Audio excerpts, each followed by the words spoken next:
Welcome, everyone. My name is Caroline Colas, and this is the online Positive Psychology Hour, a partnership with the Wholebeing Institute and the Marlene Meyerson JCC Manhattan. And today, we're going to be discussing the healing power of hope, bridging practice and science with Dan Tomasulo. If you lose hope, somehow you lose the vitality that keeps moving. You lose that courage to be, that quality that helps you go on in spite of it all. And so today, I still have a dream. And that's a quote by Martin Luther King Jr.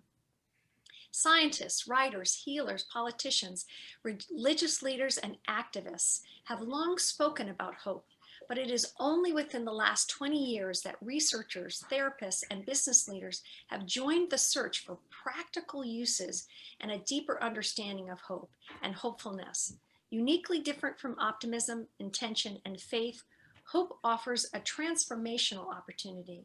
As the only positive emotion that requires the activation of negativity or uncertainty, hope provides the capacity to turn our struggles into opportunities and our tragedies into triumphs. This presentation will look at the research and the application of hope and the ways it is being applied in business, education, therapy, medicine, recovery, and even spirituality.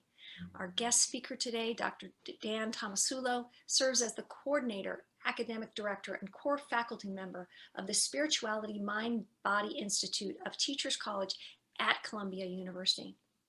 He holds a PhD in psychology, a master's of fine arts degree in writing, and a master's degree in applied positive psychology. He is a review editor for Frontiers in Psychology, special section on positive psychology. ShareCare has honored Dr. Tomasulo as one of the top 10 online influencers on the issue of depression. And his award-winning memoir, American Snake Pit, 2018, tells the story of the first experimental group home releasing inmates from America's most notorious asylum, Willowbrook. His most recent book, Learned Hopefulness, The Power of Positivity to Overcome Depression, Martin Seligman commented, "This is the best go-to book on how to use hope to relieve your depression." Welcome to the call, Dan. Oh, thank you so much. It's so awesome for me to be here for the 1-year anniversary of the incredible work that you've been doing. You've reached so many people and given real information from some of my heroes for sure. And I know you got some great folks coming up. So I'm just very, very pleased to be here on the anniversary. Well, thank you so much. And I'd love for us to jump right into it. If we could, I want to share your PowerPoint. And then at the end, everyone, go ahead and put your questions in the chat. And then if there's time, we'll ask Dan about them. Sure, terrific. So I'm going to jump right in and begin talking a little bit about where we were at prior to COVID, and then for us to start understanding what has happened over the last year, and importantly, what we can do about it. So prior to COVID, here are some numbers that what I tried to do in the beginning. See, I depress everybody right away, and then the rest of the presentation will try to, just feel better about the whole thing. But these were numbers before COVID. I want you to just think about these. 80% of people with depression relapse. So just to think about that for a moment, it means everything we've thrown at this, everything, the medicine, the therapy, everything hasn't worked. If you start glancing down this list, right, where we start to see depression, anxiety, loneliness, all of these things were bad beforehand. But what we're noticing now is that every single domain up here has somehow gotten worse since COVID. So it means that we really have to take a very critical look at what's happened beforehand, what's happening now, and most importantly, what we can do about that. There's a lot of different possibilities, but the approach I want to take today is saying that the reason why so much of this is happening is because people are losing hope and meaning, and they're losing it faster than at any other time in history. So I've focused on hope for my research and application because it's the only positive emotion that requires negativity or uncertainty to be activated. That's important because if we have all of this difficult stuff that's around us, it means we have the raw material. You know, the best fertilizer is manure, right? So we have to recognize that when things are difficult and when things are not okay, we're actually getting the essence, the core raw ingredients for hope. The book came out last June, and I'm just mentioning it because all the research for it took all the different theories of hope that have evolved over time. And it was a little bit like looking at the three blind men holding the elephant. The person who held the tail said, well, the elephant looks like a snake. The one who held the leg of the elephant said it looks like a tree. And the one who held the ear said, oh, it obviously looks like a bird. And when I looked at all the different areas in business and in medicine and in social science, it was as if all the researchers had another piece of hope. And instead of trying to pick what theory was best, I tried to ask a different question. What would hope look like if everybody was right, but they just had a piece of it? And when we start to investigate the essence of hope, we realize that decisions are being made about how we confront our world. So when something happens, we have a choice that's in front of us. And when we make a choice that fosters or facilitates or cultivates hope, what we're doing is we're moving in a strong and positive direction. Um, this ends up being a way for us to conceptualize hope as influenced by our belief system. In other words, if we believe that we can influence our future, then what's going to happen is we will have hope. We'll have all the energy that comes with it. It's when we don't believe that we cultivate fear and a downward spiral. So now we want to take a look at what this means, right? What I'm going to promote is the idea that hope is a verb. If you take a look at the standard definition of hope, it says we want something to happen or to be the case. Well, I don't think that's exactly right. I think what we want to do is we want to make something happen, and we don't want to wait for it to come to us. We want to move toward it. And that's the essence of this element, that if we're going to activate and cultivate and facilitate hope, we have to be moving toward it. In order to facilitate this understanding, I've created a model of hope that includes all the other theories and all the other ways that it works. And it's called a hierarchy of hope. And so, what I was hoping to do today, no pun intended, is to walk you through that hierarchy so you can see a little bit about how it would work at a very, very, very functional level. So, the first thing is that something negative or uncertain has happened. And what happens with a negative thought is that it repeats itself. Certainly, we know from the history of cognitive behavioral therapy and certainly rational emotive therapy by Albert Ellis that the downward spiral is when there's this rumination. How do we break that? How do we get into that repetitive thought? And, a one off negative thought isn't going to hurt us very much if we just have one of those thoughts. But basically, the negative thinking that begins an avalanche is what we're trying to curtail. We're trying to manage that in some way because as soon as we engage ourselves with repetitive negative thinking, it opens a floodgate. And it's right at that moment that we want to try to confront that negative thinking in a way that creates an upward spiral. And that upward spiral can begin by starting with a sentence. There's another way to look at this. Not a question, but a sentence. There's another way to look at this. And then we can follow that up with a question. What is it that I can do to make change happen? Now, what this does to a negative thought is that it starts to challenge it.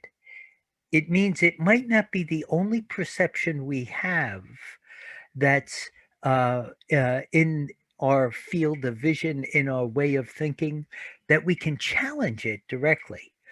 And the next layer up on this is that once we have challenged this negative thought, there's another way to look at this. And what can I do to make change happen? We start to look for resources. So let's take a look at this in a very practical situation.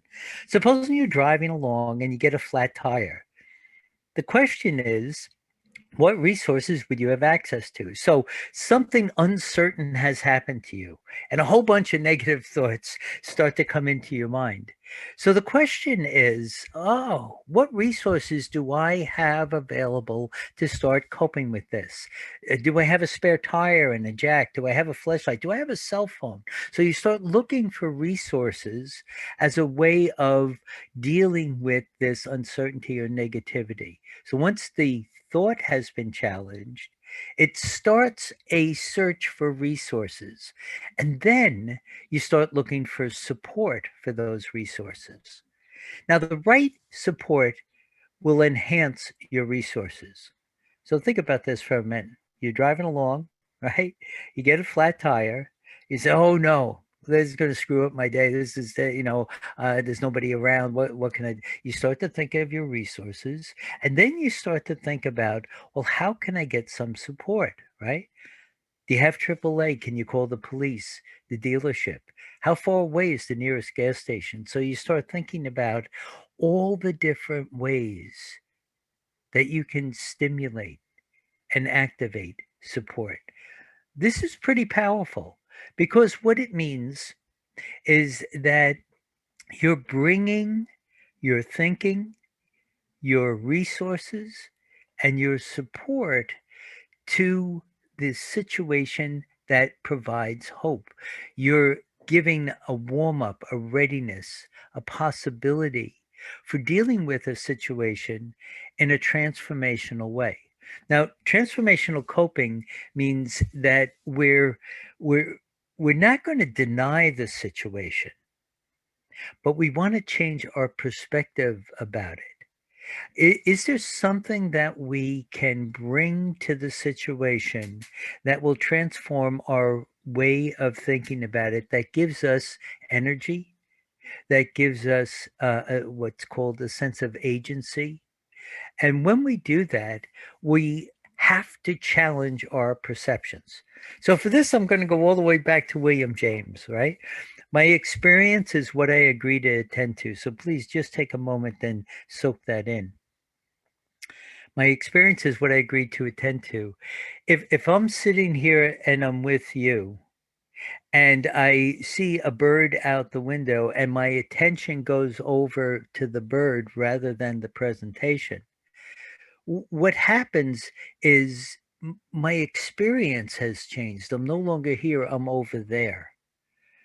And same thing, if a book falls off my bookshelf over on this side, and I pay attention to what might have caused that, it changes my experience. This is so important. If you walk into a completely dark room, but you have a very bright flashlight, and you flash that light onto the floor, and all you see are bugs and mouse droppings and cracks in the floor, that's going to be your experience. You're going to say, "Oh, this is a terrible room. This is a terrible experience." Ugh, right? But if you take that same flashlight and you shine it up on the wall, and there's a Rembrandt or a Picasso or a Matisse, and you see these beautiful paintings, it changes your experience. So where and how you focus your attention becomes essential, absolutely essential in changing your experience. So it's not what happens to us, It's our response to what happens to us. So here's a very simple way of trying to show this phenomenon.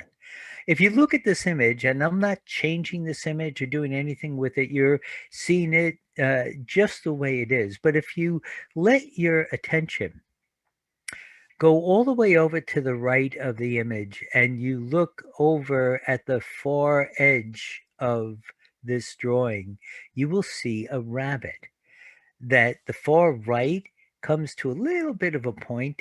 There's the eye, and then these extensions become the ears of the rabbit. But if you keep looking at exactly the same image and you let your eyes drift all the way over to the left, what'll start to happen is you'll see it transforms. It's not a rabbit at all now. Now it's a duck. And you can have some fun with this. You can go back and forth and start to recognize that your experience is cultivated based on what you pay attention to. That is going on 24/7, 365. So when things happen, the negativity or uncertainty, we are going to be pulled into it if we're focusing only on the negativity or the uncertainty. But can we shift our awareness? Can we pay attention to something else? Our perspective is very important. This is one of my favorite artists out of Singapore. If you take a look at this from a particular point of view, you see it one way. But all you have to do is shift. You'll see something 180 degrees different. So at this level, this is before we even get to how hope works and how we get all this energy. We have to challenge our perceptions. It's way too often that people have an experience and just accept it the way it is. And what is this?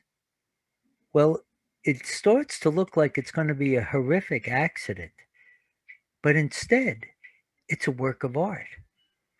So we can start to shift our thinking by investigating a little deeper what we're experiencing and maybe shifting our perspective slightly so that we see something a little different.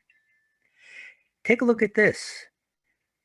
This gives us a way to challenge our perceptions. I'm going to let this run one twice because people often like to see this one again. We see it one way and are sure it's the way we think it is, but only upon greater investigation do we see it's not that way at all. So challenging our perception is a way that we can change what's happening, right? We change it, and it becomes a chance, an opportunity for us to move toward a conflict, for us not to stay back and just accept what is, but to challenge our perception in a way that gives us a very direct approach for starting to deal with what's negative or what's uncertain. That we must move toward the conflict. I studied the responses of what's called high hope people. High hope people do not simply accept a negativity or an uncertainty. They always move toward the conflict. If there's one principle you get out of today, I would hope it would be that when something not okay is going on, a conflict with a person, a situation, a government, an environment, don't back away from the conflict. Allow yourself to move toward it. It doesn't mean that a fight has to ensue. I don't mean to imply that, but it does mean that you're going to accept the challenge that it needs to change, right? So notice what we're doing in this hierarchy of hope. We're moving from the activation through negativity and uncertainty. We're challenging that right away by saying there's another way to think about this. What can I do to bring about change? That very naturally leads us into looking around at our resources. What resources can we bring to this situation that are already there or that we can activate? And then, of course, there's support. How can we use support in a way to enhance or amplify our resources? If I have a cell phone and I can call the towing company to get some support for changing my tire, now what's happened is I've taken a resource that I've carried with me and I've added support to it. It makes it that much more powerful. And then we start to change our perspective. The perspective is, okay, there's something I can bring to this situation, but I have to take a look at this in a different way. What are the ways that I can challenge the perception I'm having? And now we're up to recalibration and risk assessment. So if you did get that flat tire and you've gone through this, now you're recalibrating and you're starting to think about what do I have to do to make things better and what risks are in front of me. So you start asking yourself different questions. Can I drive to the gas station on the flat without ruining the rim of the tire? That's a really viable option. The gas station might only be 2 blocks away, and you say, I don't want to be out here. It's cold or it's rainy, or AAA is going to take an hour to come, or whatever it is. So you start doing a risk assessment. Oh, wait a minute. I just pulled over on the side here. Maybe I better pull off the road to be safe. Oh, and I have to recalibrate here. I'm going to be here for a while. Let me put the flashers on. So you start thinking about this recalibration and risk assessment. What do I need to do in order to change the goals that I'm going to have? And in order to assess the risk that might be in front of me.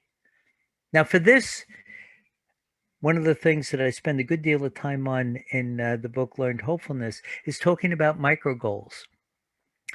During recalibration, which has happened tremendously during the time of COVID, has been that our goals have shattered our assumptions about what can be attained.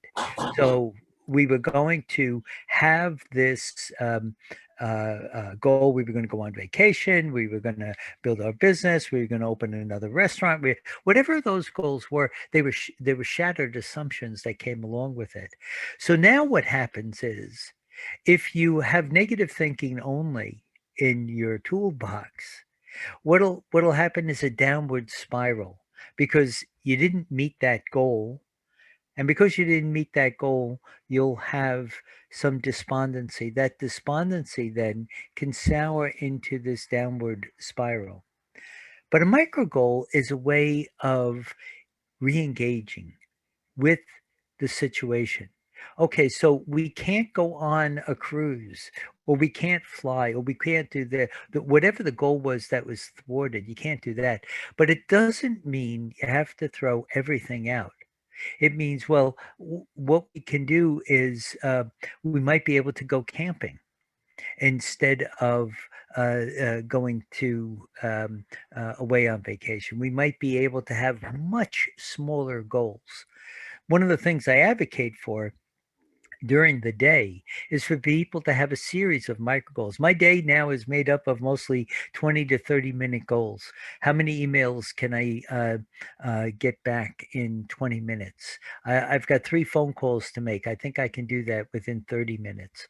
In other words, you start limiting the amount of time that you are going to set a goal for. And what this does, it's a fascinating element. There's a lot of good science to back this up, is that if I set a goal and then achieve it, what happens is it builds up my sense of agency, my sense of empowerment.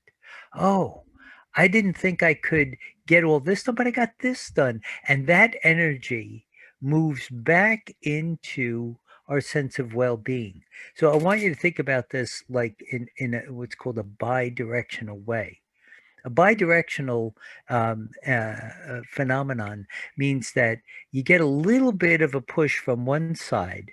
It activates something on this side that then goes back and feeds the other side.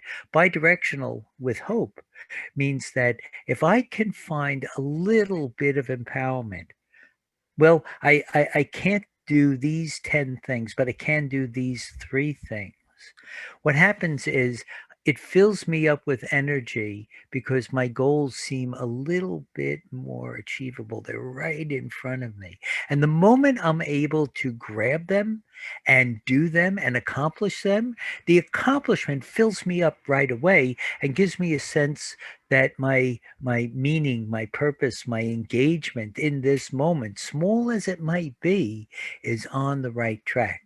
So when we recalibrate, the recalibration is bringing that larger goal that's further away that you had and bringing it close. There's a ton of studies on this from everything from medicine to business that if you stay stuck with having this goal that you can't achieve, what happens is every day you don't achieve that goal, every moment you don't achieve that goal is despair. But if you can make that goal closer somehow to what's achievable, it activates this positivity within you. And then in achieving the goal, it fills that positivity back up. So now we'll come to this is probably one of the more famous theories, hope theory. It's been around a long time. And I think they did a superb job when they started to talk about agency, pathway, and goals. But to be very blunt about it, it's like the researchers holding different parts of the element. I think they got a really good handle on the leg. It's definitely one part of hope, but by no means do I think it's the whole enchilada. I think all the things that we've talked about beforehand are ways that our brain and our mind and our way of seeing the world are going to facilitate this. So what do we mean by agency, pathway, and goals, right? Agency is our motivation for a goal.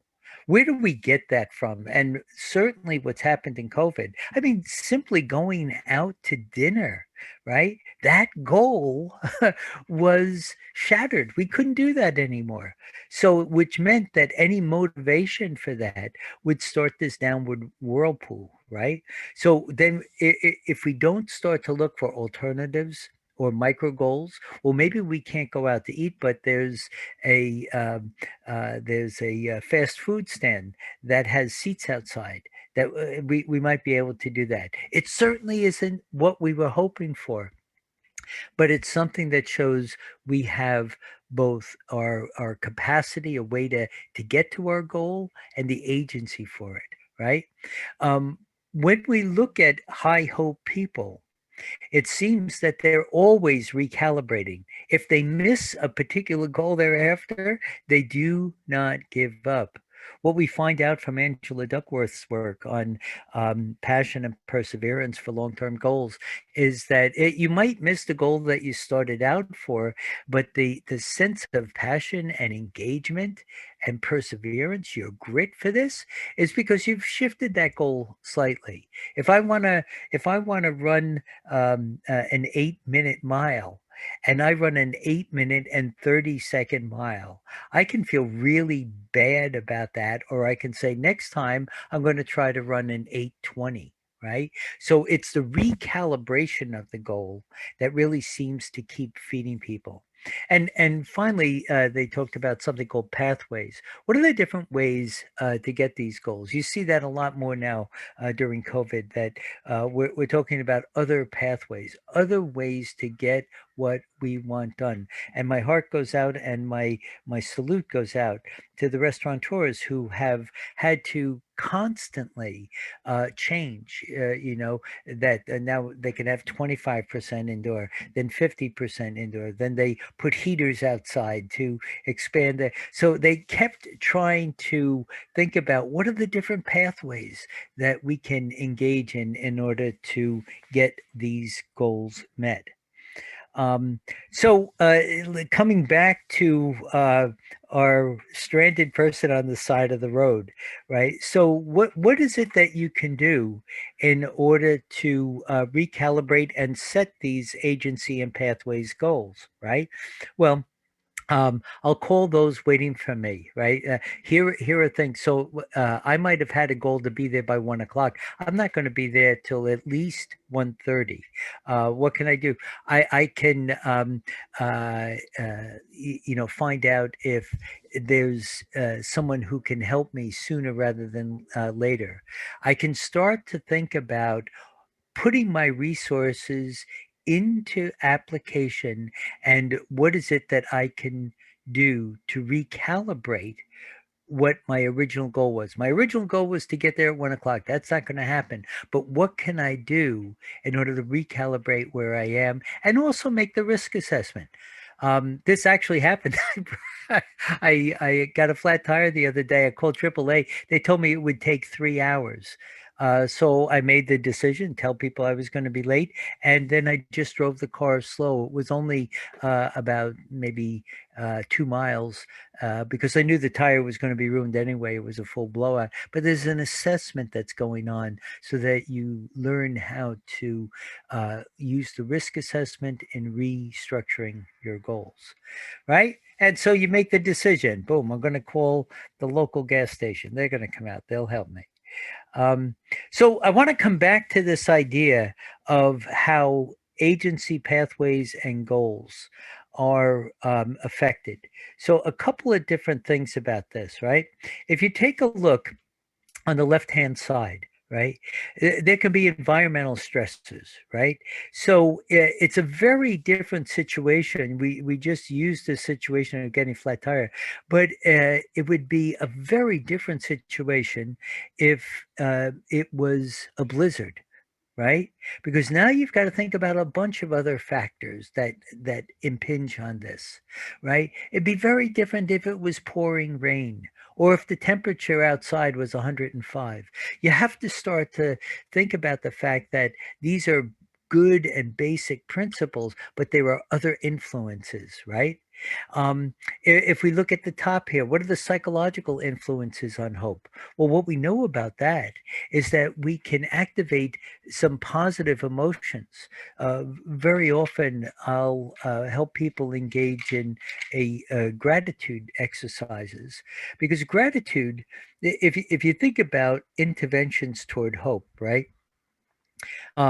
What we really want to do is we want to look at the things that are easy for us to um, uh, activate and bring into our experience. So if somebody's in a chronically um, difficult situation, so they've lost their job or they're getting a divorce or there's something that's chronically difficult and the immediate moment doesn't have a lot of positivity. One of the things I do, there's something I have called the 21-day hope challenge where we have 7 interventions that are focused on the past, 7 on the present, 7 on the future. The ones in the past mean that they've already taken place. So gratitude is a positive emotion that is anchored in the past. In other words, we've already experienced this positivity by recalling it or reactivating it or stimulating it again. We're taking an accessible positive emotion that we already have experience with and stimulating it. And once we do that, there's a ton of research that starts to show that the activation of positive emotions is what helps us with resilience. So we can look in the past, we can look in the present. The present as an example, mindfulness or kindness. Kindness is a very good example of activating things in the present. Uh, you know, being kind to people in the moment helps us stimulate positive emotions. Imagine if you're on the side of the road and somebody comes by and says, "Do you need a hand?" Well, if you're in an angry space and a difficult space, you can accept that person's kindness, or you can be kind back to them. Says, "No, I've just called AAA," or but thank you. We have positive emotions all around us. We have them in the past, we have them in the present, and we have them in the future. For the future, That's where hope comes in. Optimism, hope, faith, intention are all interventions, positive interventions that activate our sense of the future. So I want you to just keep in mind all of this that we're talking about rests on one principle: your belief that you can have an influence of the future. That's what hope really is. When we study it scientifically, it's our belief that we can influence our future. Once we have that belief, then all kinds of positive things start to happen. It's when we don't have that belief that we lose it. Now, let's take a look over on the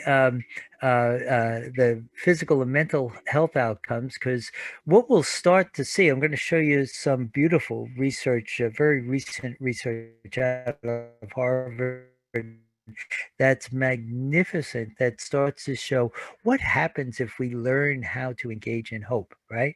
And the one on the bottom, I'll just mention parenthetically, the physiological influences on hope. Um, when they did the research on telomeres, right? Telomeres are like the little aglet at the end of your shoelace. They keep your shoelace together, that little tip thing. Well, there's something like that on every cell in our body. And if that aglet, the telomere on the end of our cells gets frayed, we start to enter a disease phase. That's where inflammation comes from. That's where disease comes from, because then the cells deteriorate. So what they find with very healthy people as they age is that these little telomeres on the end of every cell are still intact. They're longer. They haven't worn down as much. And these researchers won a Nobel Prize for it, right? They won a Nobel Prize for this. One of the number one thing that they said that can influence this are your thoughts. If I have a chronically negative thought, just stick with me for a second. Oh, what am I going to do? If I let that thought go around and around, it opens the pathway for other negative thoughts. What if, then this, right? That negative thinking directly activates the stress hormone, right, of cortisol. Cortisol is going to get activated in our system, and we're going to feel like we're under attack. It's called a threat response. But the threat response is in our mind. We're stimulating that. I'm not saying that there aren't real threats out there, but what I am saying is it depends on how you want to manage them. If you simply stay in this downward loop, the activation of the cortisol will put a tremendous burden on you getting to agency, pathway, and goals, because you'll feel paralyzed. High hope people are not only able to manage all this and move into a high hope state, they're able to do it on a regular basis. So let me just talk a little bit about high hope. High hope for me is where we all need to be going. And in the book, one of the things I do is compare high hope decision making to low hope decision making. And what you see is that people who are making high hope decisions are constantly moving toward the conflict. They're constantly challenging their perceptions. They're constantly recalibrating. In other words, there's a package, a complete package of thinking, a complete decision making process that keeps hope very supple, very agile, so that it's always accessible. So I'm just putting this here. I'll also put it at the end. You'll get resources and stuff. If you were to text JCC Hope to 44222 from your cell phone, um, you'll get some well-being resources. I'll also give you a couple of free chapters from the book, just so you can see some of the new research and things like that. But I'll put that on at the end. But as we're moving through this, my my sense is that people are sort of aware that there are things that they can do, but we actually have a lot of good signs to show how to combat the negativity, how to combat the stress hormones, how to combat the situation, the environmental situations. And then we have research about what happens when the good things take place. So I want to take a look at this from the high hope people, right? This is from the health and retirement study. Take a look at this, 12,000 people. So the mean age is 66 years. They were analyzed, right? And they're studying what happens with hope, right? And two major things, better physical health and health behavior outcomes. So let's take a look at what that means. So better physical health. If you have hope, and you have it on a regular basis, you're a high hope person, here's what we can expect. First of all, you're going to live longer, right?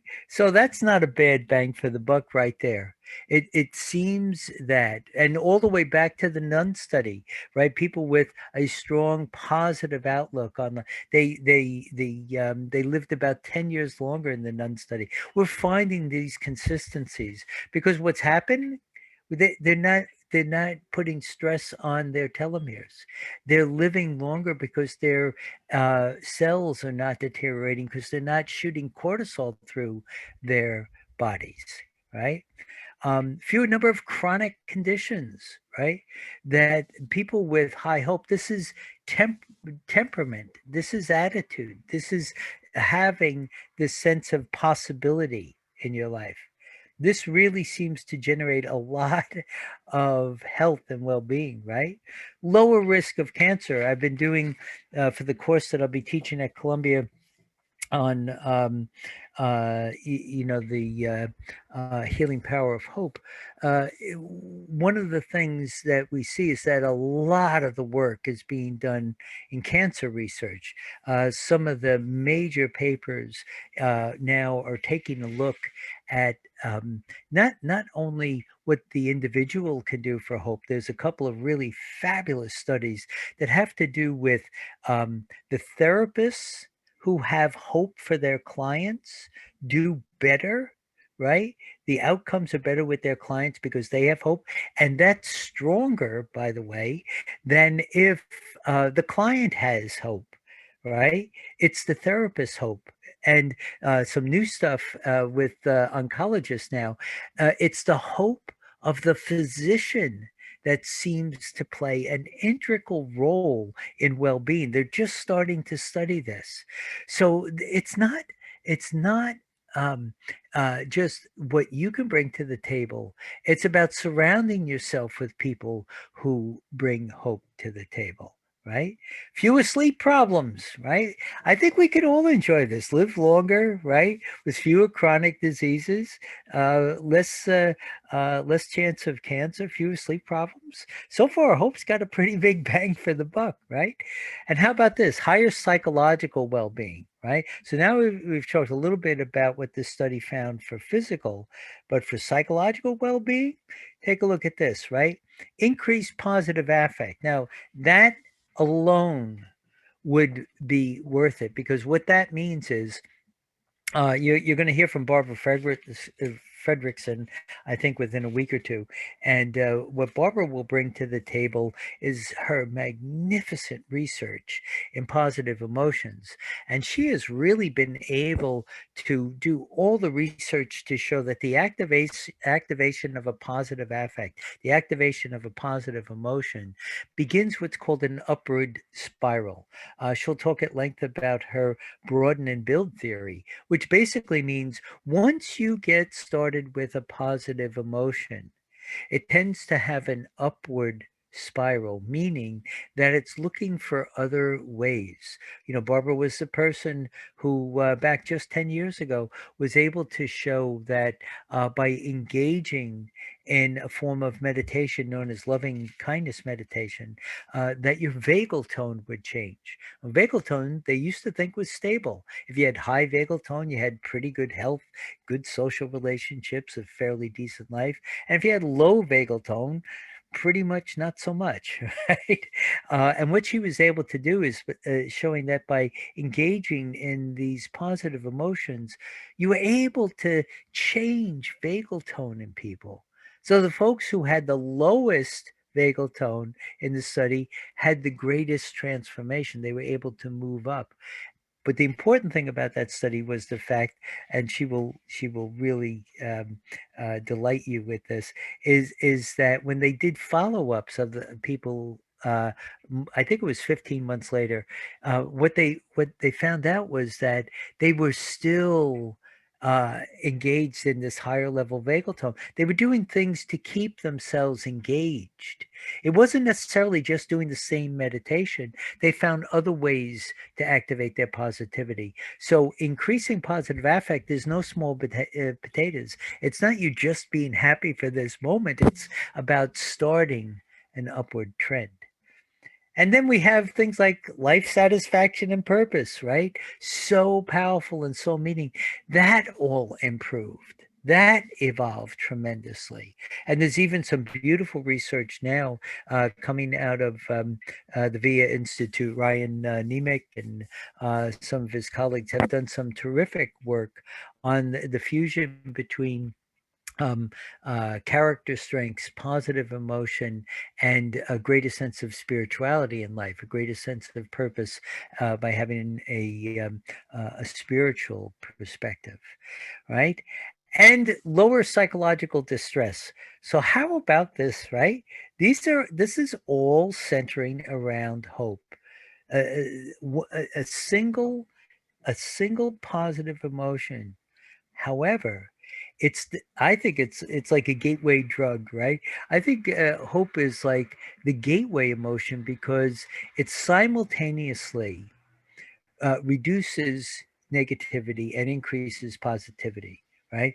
We're doing a study now on a particular breathing technique that we think will work very rapidly. It's based on an ancient meditation form known as Tonglen, and in this form of self-regulation, the down regulation of negative at the simultaneous upregulating of positive.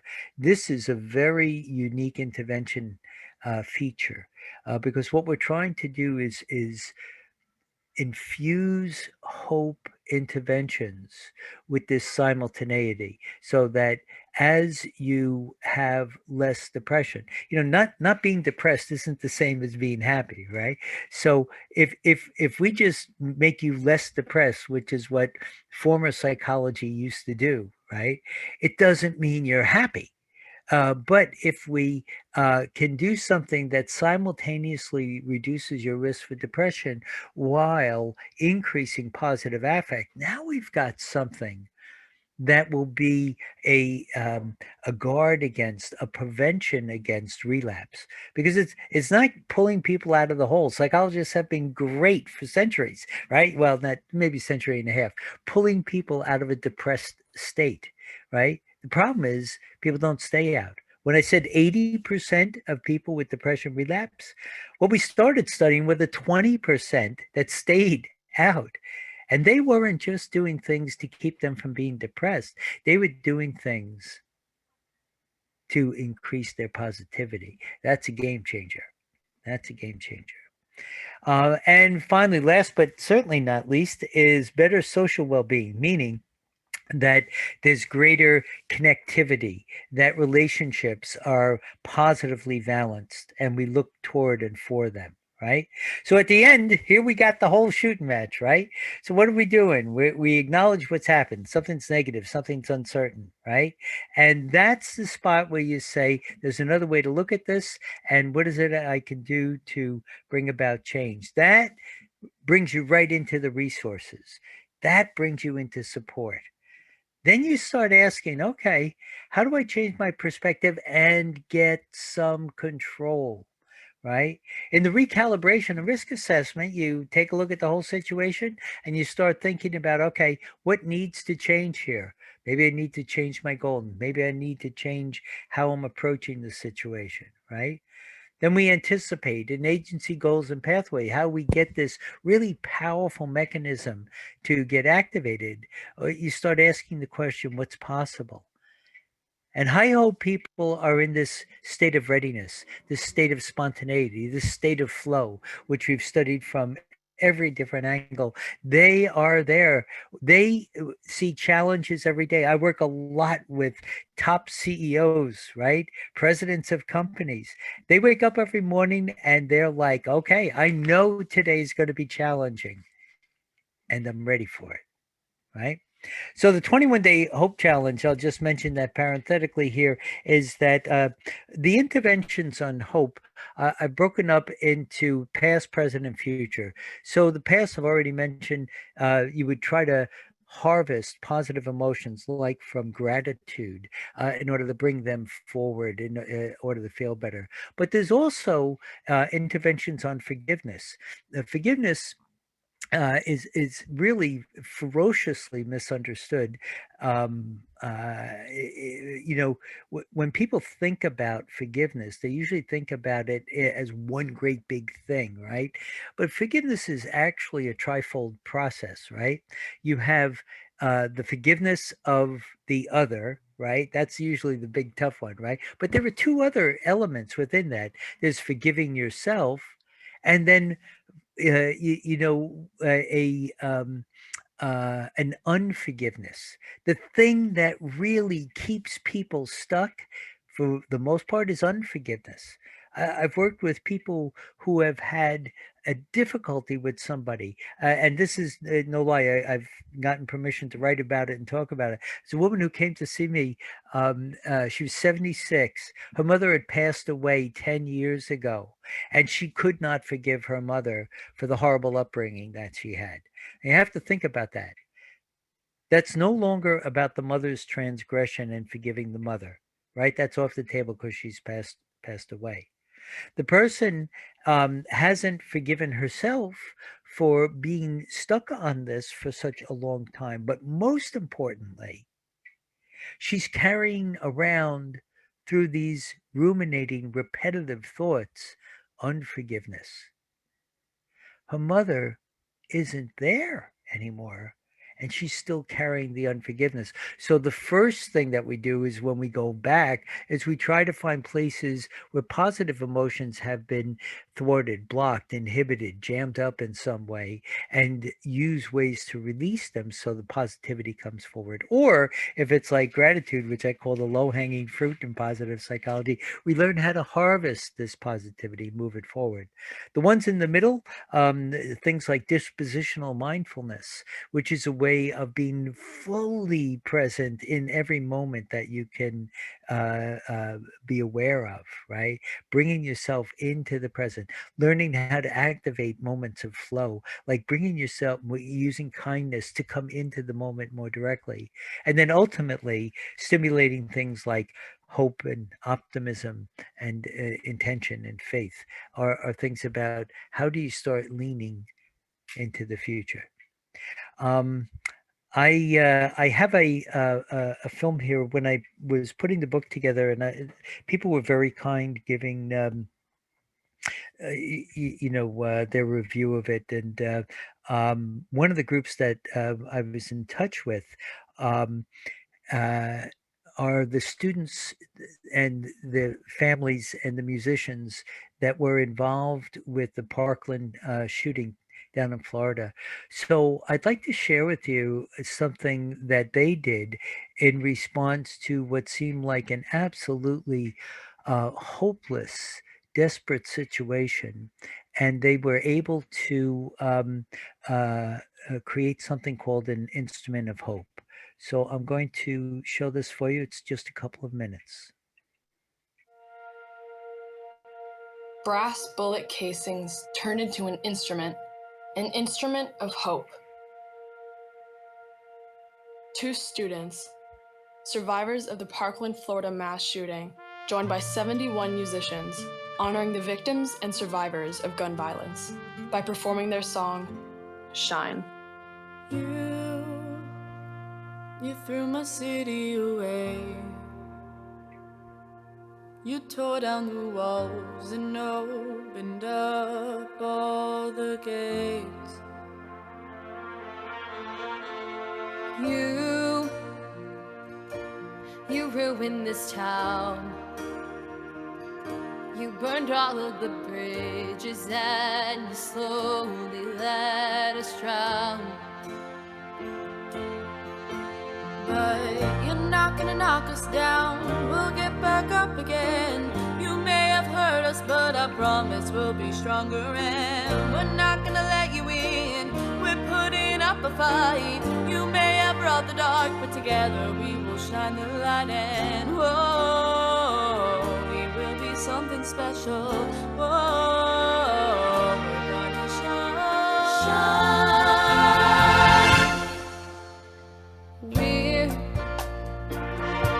We're gonna stand tall, gonna raise up our voices so we'll never, ever fall. We're done with all your little games.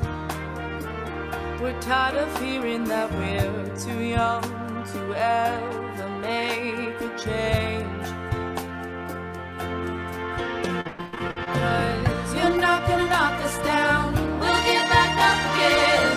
You may have hurt us, but I promise we'll be stronger. And we're not gonna let you in, we're putting up a fight.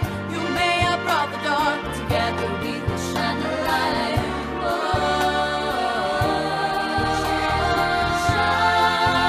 We can hug a little tighter, we can love a little more, laugh a little harder, we can stand up and roar. We can all come together, it will be alright. Stand up for one another and we'll never give up the fight.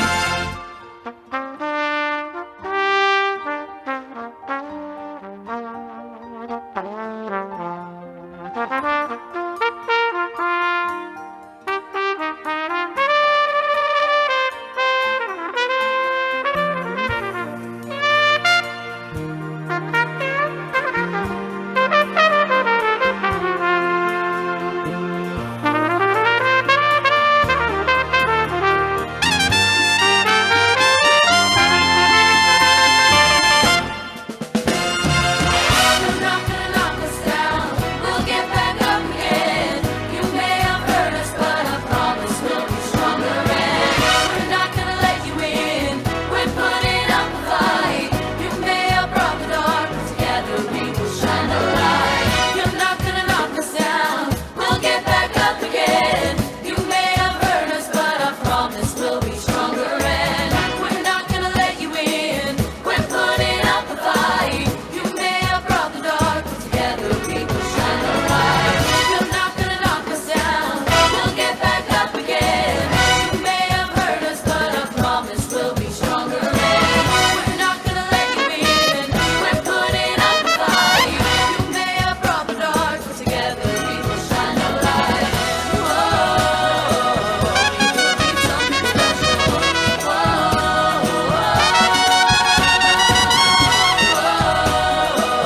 We will be something special.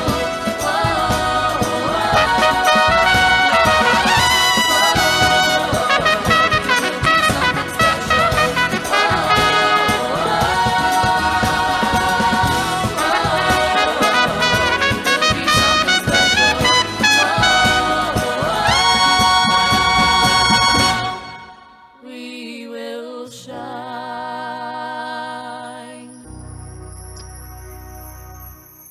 Hope and healing through the arts. Join us. Instrumentofhope.org.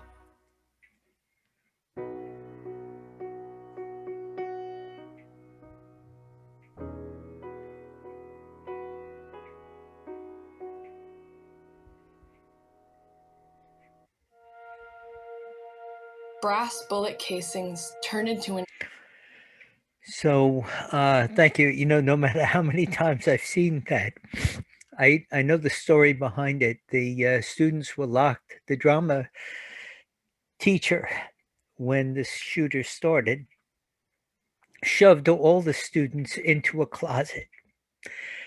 and locked the door. And they were in there, didn't know what was going to happen.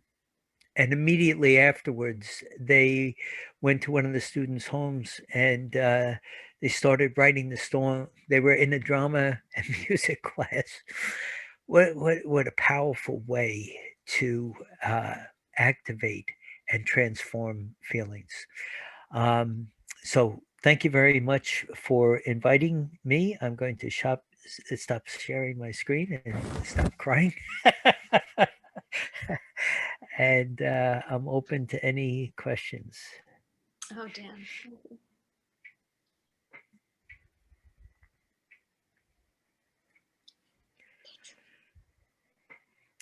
Yeah, the conductor became a friend of mine, and just if they can have hope, I think that gives us hope for ourselves.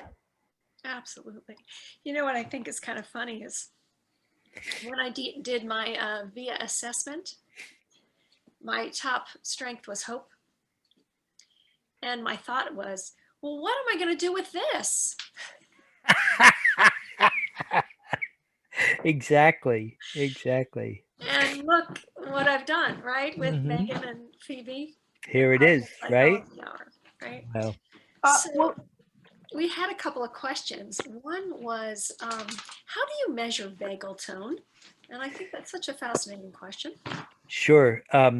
I can give a cursory answer, but just so that you know, neuropsych and physiology isn't my field, but it's a ratio rate between your heart rate and respiration rate. So basically, a type of recovery rate. Your breathing and your heart rate. It gets measured, and so when they look at these studies, yeah, before 2010, before Barbara's work, and I'll probably butcher this terribly, but she'll clean it all up for you when she speaks. Um, uh, nobody knew, nobody knew that you could change vagal tone. They thought it was about as stable as height, right? That it would change very slightly over the lifespan, but that you couldn't change it. So she used something called LKM, a loving kindness meditation or meta meditation, where she used the front part of that as part of the protocol, which is, in essence, about 10 minutes a day, people would imagine the people they love and have good wishes for them. That's the essence of the meditation. So that's about an hour a week. And what they found that in a relatively short period of time, the vagal tone would change because of this positivity. And Barbara will tell you a very lovely story if you ask her, that the Dalai Lama, the Dalai Lama calls her up afterwards and invites her to visit and talk with him, because he said, "We knew this was good, for 2,000 years, but very nice of you Oh, that's so to sweet. prove it." Ask her to tell that story. It's a lovely story. I will. I will. We're going to see her next week. Hmm. And there was another question, and I'm not sure it's possible, but people are really interested in your Hope Challenge. And Yeah, sure. So I have it now. There's a company that I have worked with to set it up, and typically what we do is an organization, a group will engage us for doing it, and then we have it set up. I typically will do a presentation, not unlike this, but a little bit more targeted on some of the foundational features of it, and then we form what's called accountability mates, so that you're not going through the challenge alone, but you're checking in with people along the way, and then every day you get another challenge, and there's an audio, so that the challenge is given to you verbally. It's also written out, and we have another version where there'll be a whiteboard that will explain it. Some of them have to do with activating things like self-compassion. Some of them have to do with forgiveness exercises, and these exercises have been pulled together, either based directly on the research or informed by the research. great. So it sounds like I need to just reach out to you and see if we can do that as a program. Anybody interested out there? Yeah, I got a lot of hands up. And then finally, how can people reach you? Is your website the best way? Yeah, that's really the best. It's just my name, Dan Tomasulo, DanTomasUlo.com, and there's a direct link on there for sending me an email, and that's I'm usually very good about getting back to folks. So if you go on there, I will certainly respond. And we had one other question, which is a few people don't have phones where they can text. So they wanted to get some of those um, things Sure. that you're going to send out. You want to The, send them to me and I can send them out, or? Yeah, sure. The easiest way to do that, Caroline, is if you text it, you'll get it, and you can, because it'll come in the form of an email, then you can forward it to everybody. Perfect. I can do that. I'll make sure I do that, everyone. And then Dan, one final question, which is just how has studying hope changed your life? Well, that'll be another hour. But what I can tell you is that I went through a really rough patch about 15 years ago, and I will tell you, folks, there is nothing worse than a depressed psychologist. So I had to get all kinds of my own therapy and supervision and things like that as I tried to manage what was happening emotionally. Mhm. And not for nothing, but I've been around for a while, and none of the tools I had learned, none of them worked.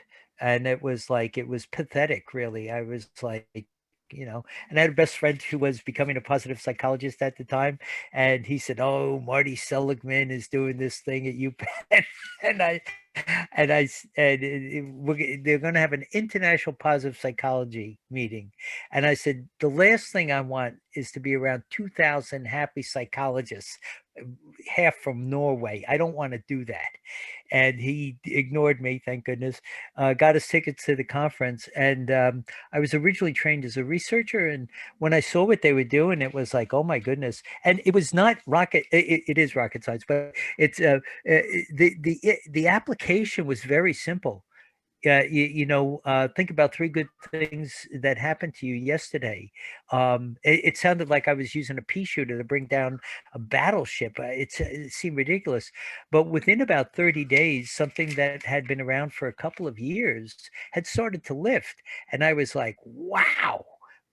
So I decided to go to Marty and. What I didn't realize is when I went in for the degree, the Master of Applied Positive Psychology at UPenn, I was the first psychologist and psychodramatist that he had let in to the program. And I was like, geez, he says, well, you're a writer, you're a psychodramatist, you're not just a regular psychologist. And only Marty says it a little differently. He says, you're not a regular psychologist. That's how Marty talks. And when I went through the program, I was just very, very, very lucky. Literally the day after I graduated, he invited me to join the faculty. A couple years later, he recommended me to Dr. Lisa Miller, who was also one of his students at Columbia. And I designed a course in positive psychology there.